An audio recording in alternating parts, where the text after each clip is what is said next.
CSR net life sciences exam చాలామంది నన్ను అడిగే క్వశ్చన్ ఏంటంటే, సార్ నేను చాలా సార్లు ఎగ్జామ్ రాశాను అండ్ సుమారు ఒక 10, 15 సార్లు రాసుంటాను. అయినా గానీ నేను ఫెయిల్ అయిపోతున్నాను. అసలు ఈ క్వెషన్ పేపరే నాకు అర్థం కావట్లేదు. క్వెషన్ పేపర్‌లో క్వెషన్స్ అనేవి ఫుల్ లెంతీగా ఉన్నాయి అండ్ దాన్ని ఎలా అర్థం చేసుకోవాలో నాకు తెలియట్లేదు.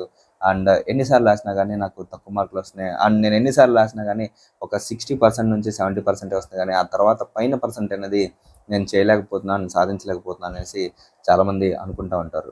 సో, మీ అందరి కోసమే చెప్తున్నా అండి. మీరు అన్ని సార్లు ఎగ్జామ్ రాసినా గానీ మీకు అర్థం కావట్లేదంటే, మీ కాన్సెప్చువల్ నాలెడ్జ్ ఏదైతే ఉందో, కాన్సెప్చువల్ నాలెడ్జ్‌లో ఎక్కడో తేడా ఉందని అర్థం.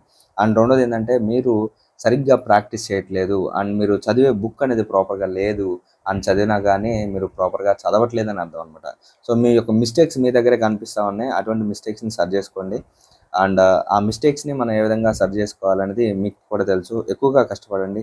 ఎక్కువగా కష్టపడితే రిజల్ట్ వస్తుంది. అండ్ మీరు ఎన్ని సార్లు రాసిన ఎగ్జామ్ క్లియర్ అవ్వకపోతే మాత్రం